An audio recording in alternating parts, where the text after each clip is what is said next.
안녕하세요. 오늘 저희는 여러분이 보내주신 자료죠. 밴쿠버시의 새 10개년 주택계획, 그러니까 2024년부터 2033년까지의 계획을 함께 좀 파헤쳐 보려고 합니다. 이게 뭐 밴쿠버 주택난 해결을 위한 청사진이라고 하는데요. 과연 어떤 내용이고 또 이게 여러분께 어떤 의미가 있을지 핵심만 딱 뽑아서 살펴보겠습니다. 자료를 좀 보니까요. 밴쿠버가 참 다양한 사람들이 모여 사는 곳인데 집값이 너무 치솟다 보니까 저소득층이나 중간소득층, 뭐 특정 그룹들, 그리고 특히 아이 키우는 가족들이 도시 밖으로 밀려나고 있다. 이런 상황을 지적하네요. 네, 맞아요.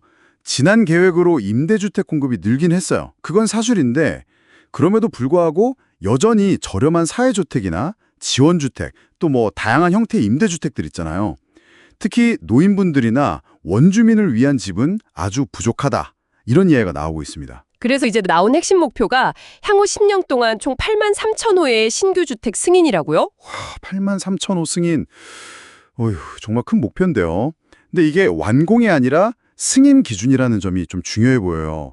왜 하필 승인 기준일까요? 네, 그 점이 중요합니다. 아무래도 승인 단계가 시 정부 입장에서 직접 통제하고 또 관리하기가 좀 더 용이하거든요. 그래서 기준으로 삼은 것 같고요. 이 8만 3천 호라는 목표는 밴쿠버의 주택 수요 추정치를 바탕으로 나온 겁니다. 자료에 따르면 현재 필요한 주택이 약 10만 가구 정도 된다고 하고요. 앞으로 10년 동안 새로 늘어날 가구가 또한 6만 7천 가구, 그러니까 총 16만 7천 가구의 수요가 있다. 이렇게 분석이 되죠. 잠깐만요. 수요는 거의 17만 가구인데 목표는 8만 3천이면 절반 정도만 해결하겠다는 건가요? 언뜻 보기엔 좀 부족해 보이는데요. 혹시 뭐 특별한 이유가 있나요? 네, 좋은 질문이세요. 이게 모든 수요를 다 새 집을 지어서 채울 수는 없다는 좀 현실적인 판단이 깔려 있는 거죠. 뭐 임대료 지원 정책이라든지 기존 주택을 활용하는 방안, 그리고 또 실제 건설업계 역량 같은 것들, 이런 걸 다 종합적으로 고려해서 8만 3천 호라는 목표를 설정한 겁니다. 그리고 특히 그 도심의 저렴한 단칸 임대주택, SRO라고 하죠. 그 교체 문제는 이 목표와는 별개로 진행된다는 점도 좀 참고하셔야 돼요. SRO 문제는 워낙 복잡하고 중요해서 이건 별도 계획으로 다루는 거죠. 그렇군요. 알겠습니다. 그럼 이 8만 3천 호 구체적으로 어떤 종류의 집들을 짓겠다는 건가요?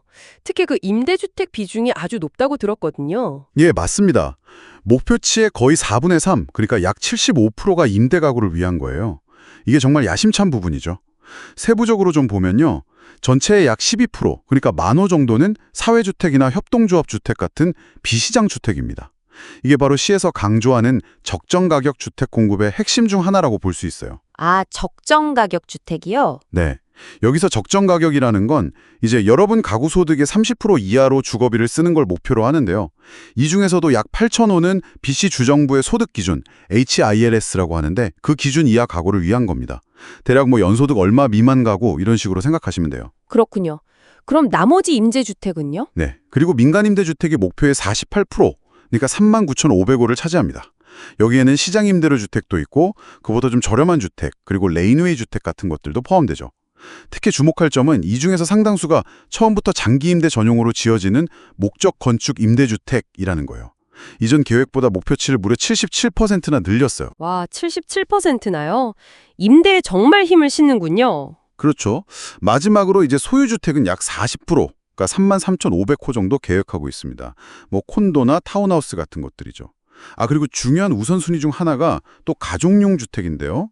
전체 신규 주택의 40%는 아이가 있는 가족들을 위해서 침실 2개 이상으로 설계될 예정입니다. 임대든 소유든 다 해당돼요. 임대주택의 75%나 집중하는 건 필요해 보이긴 합니다만 혹시 자가 소유를 원하는 여러분 같은 분들께는 좀 불리한 계획은 아닐까요? 소유주택 목표는 40% 정도니까요. 네, 그 점도 충분히 생각해 볼 수 있겠죠. 하지만 뭐 현재 밴쿠버의 그 심각한 임대주택 부족 문제나 높은 임대료를 생각하면 일단 임대 공급 확대가 정말 시급하다 이런 판단이 작용한 것 같습니다.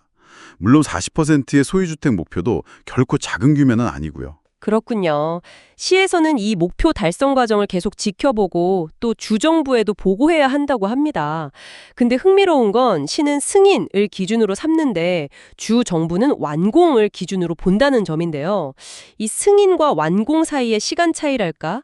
이 간극이 여러분이 실제 주택 공급을 체감하는 데는 좀 중요한 변수가 될 수도 있겠네요. 맞습니다. 그 부분이 현실적인 문제죠. 자, 그럼 정리하자면 밴쿠버는 향후 10년간 8만 3천 호 주택 승인이라는 아주 큰 목표를 세웠습니다.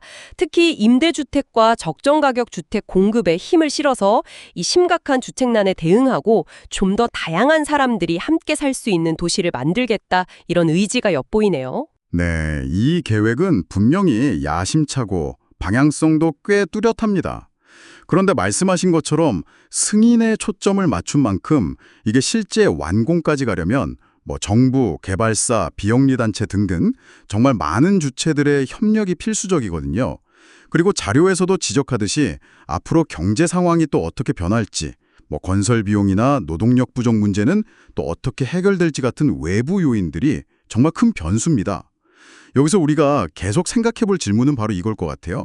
이 목표들이 계획대로 실현되기까지 앞으로 10년 동안 과연 어떤 예상치 못한 변수들이 여러분의 도시와 또 주거 환경에 영향을 미치게 될까요? 그리고 이것이 목표 달성의 실제 속도와 결과에 또 어떤 영향을 미칠지 계속 좀 지켜봐야 할 것 같습니다.